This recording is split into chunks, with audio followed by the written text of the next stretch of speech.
audience. So, okay. Thank you. So normally, I mean, that the events, we co-organize, Thomas and I don't, give papers.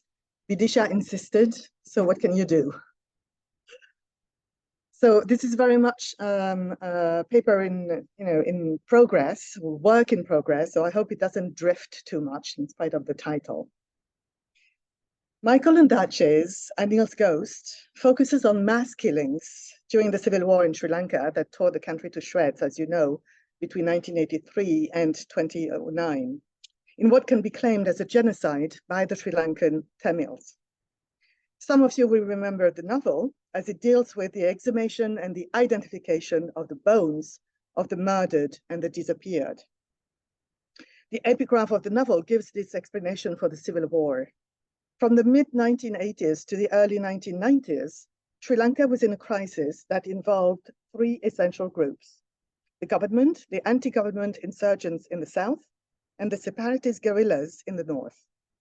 Both the insurgents and the separatists had declared war on the government. Eventually, in response, legal and illegal government squads were known to have been sent out to hunt down the separatists and the insurgents, unquote. Certain elements in the novel indirectly point to a perspective that is far from neutral on Ondaatje's side, contrary to what Ondaatje himself claims.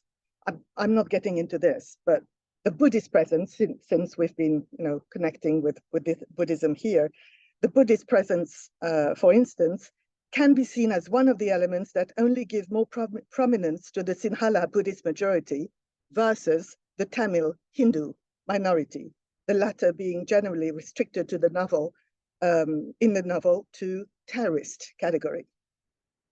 As an aside, and even if atrocities were performed on both sides, the Liberation Tamil Tigers Ilam, LTTE, was founded, as you know, in 1976 after some 20 years of oppression of the Tamil Hindu minority by the Sinhala Buddhist majority, and the decision in 1956 to make Sinhala the official only language in Sri Lanka. Considered a terrorist organization by some 30 countries, LTTE was involved in a guerrilla warfare to try and obtain a separate Tamil state in the northeastern part of the island. The main plot develops as Sri Lankan-born, Sinhala-speaking, and North American-educated Anil Tissera comes back to Sri Lanka as a forensic anthropologist 15 years after she left the island. After responding to a call from the Center of Human Rights in Geneva, she goes back to Sri Lanka as a forensic anthropologist to investigate the political killings of the civil war and hopefully identify some of the unidentified skeletons and bones. Among the abundant critical literature that was published on the novel, many critics lauded the way Ondaatje commingled anguish and seductiveness, but bemoaned the way the novel fused so many elements that seemed foreign to the primary focus of the novel on the civil war in Sri Lanka, producing the impression that the novel was drifting in frustrating ways. In an article that was published as part of the special issue, I focused on that drifting component and drifting aspect to demonstrate, in fact, that it was part of the primary focus of the novel and contributed to addressing historical horrors as well as redressing social injustices. With bones being literally unearthed in the story, I posited that the text engages with Thanatic ethics and performs something that could not be accomplished directly for those unidentified bodies, performing something that counterbalances what the story describes, going against it in a way. Using the angle of forensics and Thanatic ethics as an ethics that cares for the dead and ultimately endeavors to repair the living, I formulated the hypothesis that literary forensics enables a certain justice to be delivered to the living in a symbolic court of law, forensis, allowing for a return to the world of the living. I investigated the possibility that the narrative of the identification of the dead could create a public space to be shared by all, forum, same etymology, I argued that the geographical, emotional, and literary drifting in Anil's Ghost helped shape such a common space by creating links and connections where there were none or where they had been destroyed. I also argued that through the literary text, the forensic search makes it possible for the living to return to the world of the living and allows both the dead and the living to return to the realm of a visible and tangible humanity. Now that you have all started thinking I have forgotten the topic of my talk, and that I was supposed to speak about, Anouk Arut-Prakazam's Passage North, I can now introduce some of the aspects I would like to expose in this paper, following up on the previous article that I had written on Anil's Ghost and on that notion of drifting. So in a way, this paper is very much an echo as well. We've been concerned with sound. So here is another echo, and there will be echoes with other papers. It also started from a regret, because we had invited Anouk Arut-Prakazam to give a writer's talk here in Hong Kong, and he couldn't make it because of the date, so he had to decline. So I had to find another way to make his texts heard, and so which is also probably why I have got onto this paper. So I'm still very much exploring the impact of his text and my interpretation of it. Now, I don't particularly want to compare the two novels, but we've been speaking of resonance. So there is resonance as well here between the two novels or the two protagonists. So I want to continue interrogating the different ways literary texts engage with Thanatic ethics and how through drifting, they perform something that could not be accomplished directly. Anil could be seen as having an ambiguous relationship with her native island. When she removed herself from the island and joined the South Asian diaspora in North America, she totally disengaged herself from anything that had to do with the island. Re-engagement was only possible once she authorized herself to feel grief for her native island, despite the fact that she was not directly implicated in the war on the island. Literary drifting was a crucial aspect, I argued, in a dynamic process that created the conditions for the emergence of a forum for social justice. A Passage North draws its strength and power from its drifting mode of writing too, though a fairly different one. But what does it create this time? What is its added value within the frame of a bodily and sensory approach to Thanatic ethics? I will offer the hypothesis that drifting in A Passage North fulfills two objectives. First, I intend to show that the drifting text is the sophisticated narrative mode used by the writer to expose the myriad ways Krishan, the main protagonist, feels abstract, alienated, unreal, while enabling him to feel more grounded, embodied, and present to himself and to the world. Second, I will suggest that such drifting leads to a form of consolation for Krishan and for the reader, taken in an etymological sense from the Latin consolare, cum, with, solare, to solace, to soothe. So it's very much a movement from abstract to embodied. And this will be my first point. While The Story of a Brief Marriage was a novel situated at the very end of the war in 2009, taking place over 24 hours, A Passage North is a post-war novel, very much imbued in the war, in which the main protagonist is desperately searching for an anchor in the present. This is the novel's incipit. The present, we assume, is eternally before us, one of the few things in life from which we cannot be parted, unquote.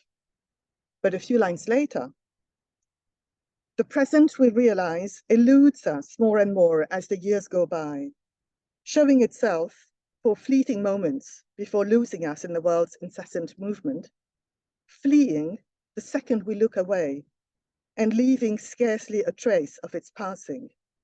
Or this, at least, is how it usually seems in retrospect, when in the next brief moment of consciousness, the next occasion we are able to hold things still, we realize how much time has passed since we were last aware of ourselves. When we realize how many days, weeks, and months have slipped by without our consent. Events take place, moods ebb and flow, people and situations come and go. But looking back, during these rare junctures in which we are, for whatever reason, lifted up from the circular daydream of everyday life, we are slightly surprised to find ourselves in the places we are, as though we were absent while everything was happening, as though we were somewhere else during the time that is usually referred to as our life, unquote. The sense of absence to himself and to the world is probably what defines Krishan best in the first chapters of the short novel. Just like Anil, Krishan has a complicated relationship with the tear-shaped island and with the civil war. One could say that his sense of alienation and guilt comes first and foremost from the fact that he was not directly involved, that he was not there when his fellow countrymen and women were caught in the middle of the atrocities. There are very few specific dates in the novel, but the reader can sketchily reconstruct the timeline in the late 1980s. He was a young boy who heard about the conflict only from the safe distance of his family place in the south of the island, Colombo. In the 1990s, he went to Delhi for his undergraduate studies. He stayed for his master's. He stayed for his PhD. He had a passionate relationship with a woman named Anjum over several months, knowing that she would leave him to go to Jharkhand to join her activist friends. Ironically, the relationship with Anjum gave, quote, content to his abstract earlier notion of return. And this is also a quote. He himself had loosely considered the possibility of leaving Delhi before meeting Anjum, of abandoning the life he'd built there over several years and the PhD program he'd recently begun, of returning to Sri Lanka to contribute somehow to the efforts to rebuild and recover after the war. He'd become obsessed in the years since the end of the fighting with the massacres that had taken place in the Northeast, become more and more possessed by guilt for having been spared, coming to long for the kind of life he might lead if he left the inert spaces of academia he'd become sequestered in and went to live and work in a place that actually meant something for him, unquote.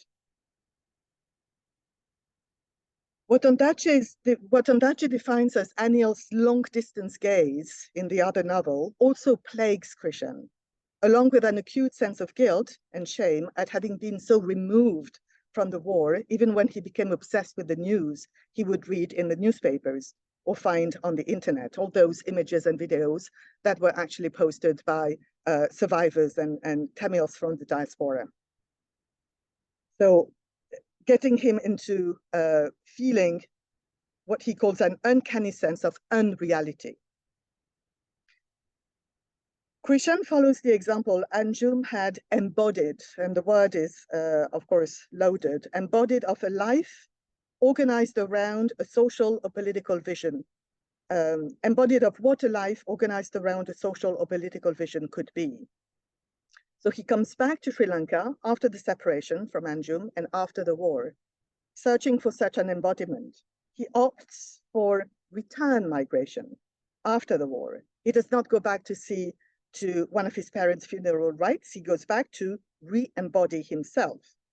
The novel is all about those modalities of this renewed presence to himself, and one of the clauses of this renewal of the contract with himself and the world is the way he deals with the death and with the funeral of the person who had become close to the family while taking care of Krishan's grandmother in her last over a couple of years. Krishan's sense of dislocation and haunting comes most forcefully through the tension between the third-person narrative voice and the internal focalization, as well as through the tension between story time and text time. The thread of the story is more than slim. In the first couple of pages of the novel, Krishan receives a phone call from the daughter of the woman who looked after his grandmother for 2 years at a time when Apama was gradually losing her autonomy. Quote, standing there, and this is story time in Colombo when he's back to Sri Lanka. Standing there before the window of his room, looking out through the dust-coated pane of glass at the empty lot next door, at the ground overrun by grasses and weeds, the empty bottles of arak scattered near the gate, it was this strange sense of being cast outside time that held Krishan still as he tried to make sense of the call he'd just received. The call that had put an end to all his plans for the evening, the call informing him that Rani, his grandmother's former caretaker, had died. This call comes a short while after he's received an email from Anjum reconnecting with him. From then onwards, the narrative is going to drift between story time and text time. Story time, what could have happened chronologically in real life if the story had been happening in real life, is composed of all the moments when Krishan is in Colombo, when he receives that phone call, when he receives the email, and then at the end of part 1, 3 chapters into the novel, when he decides to travel to the Northeast to attend Rani's funeral and investigate the cause of her death. On the other hand, text time, what happens in the text in the order and at the pace chosen by the author, is composed of all his meditative train of thoughts about the war, about his childhood and youth memories, about his life in Delhi, his love affair, his chosen repatriation to Sri Lanka, his job at an NGO in the Northeast, followed by his relocation with his mother and grandmother in Colombo. This drifting is a modality, in fact, of re-engagement with the world, but it is executed in a different way than in Anil's Ghost, since it includes the physical and sensory participation in Rani's funeral. He travels from Colombo to the Northeast to clear his doubts about the cause of Rani's death. Is her fall down a well a suicide, a murder, an accidental death? Why is it so crucial to Krishan's understanding of his own life and how it is linked to the reconstruction of his link to himself and to the world? A new space seems to be generated in the text and in Krishan's life by his desire to be with Rani's relatives for the funeral, and she's not kin, even though she is not kin. And by his insistence to elucidate the precise circumstances of Rani's death after she has made the choice to go back home, another return migration, internal this time, to be close to the place where her 2 sons were killed during the war and where their bodies could not be buried. The unritual we've been talking about and that Valérie Loiseau speaks about. Krishan's traveling across the island to Rani's funeral is also a way for him to rectify the lack of funeral for the missing bodies of Rani's 2 sons and symbolically alleviate her post-traumatic stress syndrome at the same time as his own.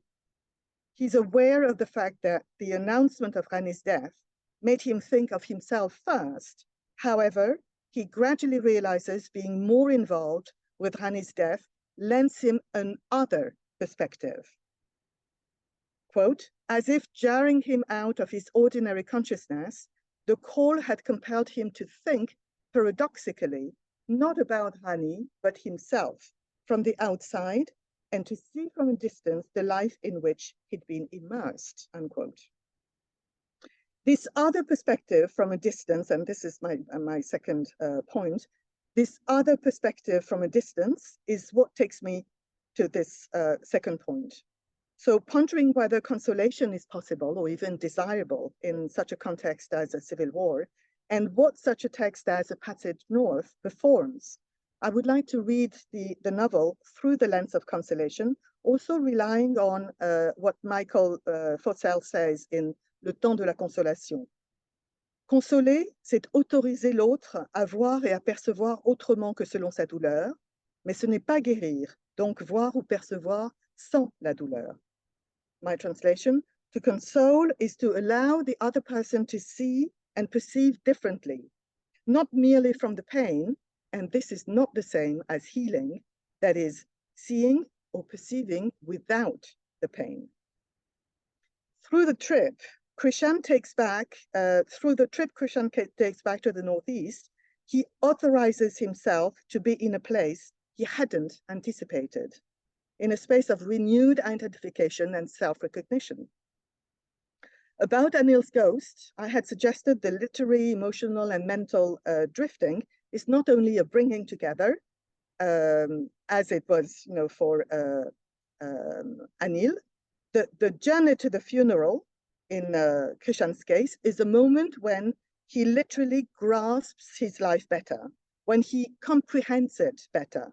And again, note the Latin etymology, cum, together, prehendere, grasp. The consolation that could potentially take place for Krishan happens thanks to, and only thanks to, the detour of Rani's funeral. Indeed, Rani is beyond consolation, but it is from the depths of that impossible consolation that an encounter between Krishan and Rani is made possible. After a trip to the UK to visit her brother, turns out to be quite disastrous for Apama, that is for the grandmother, Krishan regularly goes to the hospital to get medication for her. And it is on one of those trips that he meets Rani. And the doctor in the psychiatric ward tells him about her. Quote, the woman, the doctor told him, had 3 children, 2 boys and a girl, and had lost both sons during the war. The elder one had been killed while fighting for the Tigers in 2007, and the younger one, only 12 at the time, had been hit by shrapnel on the penultimate day of fighting in 2009. The woman was suffering from post-traumatic stress disorder with severe depression and came to stay at the ward for a few days every month, officially to get medication and to receive electroshock therapy, but also just to leave home for a while she was plagued by endless thoughts about her sons, unquote. No transformation of the pain and loss can be contemplated for Rani. She's in a state of absolute desolation, again, Latin, de thoroughly solus alone. But she does leave her home and family, and her suffering is somewhat alleviated by the love and care she gives Apama when she agrees to settle in the house in Colombo with the family. As for Krishan, after the long and meditative train journey that takes him from Colombo to Kilinochchi, to the distant northern reaches of the island in former Tiger territory and to Rani's village, he finds himself in a place, quote, so different from his point of origin, unquote. A transformation is possible for him through the elegy of the text. And as David Kennedy reminds us, quote, elegies cannot just describe loss. They have to refigure it as a species of transformation and provide an early glimpse of an afterlife for their subject, unquote, which I locate at the heart of the meditative drifting in the novel and of its relational dimension. Krishan is able to move physically from desolation to consolation, and this happens in the last 3 chapters of the novel. After part 1, message, part 2, journey, comes part 3, burning, Rani's cremation. Before the cremation, however, the wake is organized, a vigil for the dead, as Ondaatje would say. When Krishan reaches the remote village, he realizes that, quote, his journey was over, that he'd finally arrived at his destination, unquote, when he hears the low, irregular beat of funeral drums rising up from the end of the lane, quote. Approaching the house, he saw first the band of drummers standing Approaching the house, he saw first the band of drummers standing just behind the palm leaf fence. 4 men aloof from everyone else in the garden, looking at one another intently as they rapped the small, flat, beautifully constructed drums that hung from their necks. Members, he knew, of one of the most marginalized castes in the Northeast, unquote. In the moments that unfold then, Krishan takes part in the wake, meets Rani's relatives, meets her daughter, her granddaughters. He pays homage to Rani in the open casket, listens to the drumming, to the wailing, and finally finds relief in the confidence that there is nothing to be elucidated in Rani's death. Quote, he's believed till then that he would be able to learn what had happened to Rani by attending the funeral, that merely by studying her daughter's face, he would be able to ascertain the nature of Rani's death. But seeing her daughter in person at last, it was evident to him that his expectations had been misplaced. And not only because the constant stream of people coming in to give their condolences made conversation impossible, he'd expected for some reason to be able to obtain some kind of decisive affirmation or refutation of his suspicions.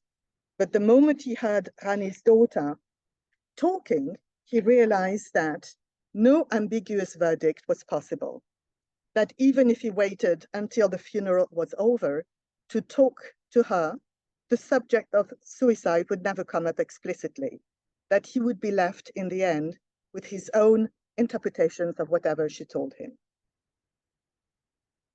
Not only, yeah, I'm finishing. Not only does he find relief in the fact that, quote, his fears that Rani resented their life together in Colombo were unfounded, unquote, but more than anything else, he discovers consolation as a social act, as Michael Fossell says, whose relational dimension is crucial. Solace can only be found in the relational engagement with the community, and for Krishan, the community of the dead is the necessary pathway back to the community of the living. The voices he hears during the wake, the drums he listens to, the loud waves of lamentation, the sounds he finds himself immersed in are the tools he uses to renew his approach to himself and to the world in a somewhat similar way to how Rani had felt grateful she had been able to see her dead sons' bodies and not have to live in uncertainty about whether they were alive or dead, given how many unmarked graves they knew were scattered around, unquote. Krishan was grateful to be able to stop there, to learn that he would not be able to find anything out anymore and that he could let the issue go. In a very powerful way, the physical rituals of death, such as dropping grains of rice over Rani's mouth, caressing her body, whispering in her ear, are acutely described at the end of the novel and demand our attention just as much as Krishan's. The way the sensory sharing happens during the funeral is what ultimately gives Krishan a new place and a new kind of implication and proximity. And I will finish with a quote. Caught up in the density of people around him, in their pushing and pulling and jostling, in the wailing and lamenting, and the sound of the drums, he now felt totally immersed in what was happening, a participant in this process, whatever it was, rather than a spectator, capable of feeling fully the force of what was happening, as if something inside him too was being channeled by everything around him, unquote. At the end of the novel, and I want to conclude on this, a long walk where body and mind can once again drift and meander takes Krishan to the cremation ground, some distance outside the village, along with the coffin bearers. The pyre is made up, the body prepared for burning, every stage of the burning extensively described. The text organizes, processes, and embodies the transformation that Krishan undergoes. He had come to elucidate the uncertainty of Rani's death, but he finally finds himself in a place he hadn't anticipated he would be. From abstract, alienated, and unreal, he becomes grounded, embodied, and present. But to reach such a place among the living, he needed what Freya would call the immersion in the bodily choruses that accompany the dead. Thank you. Sorry, it was a little long.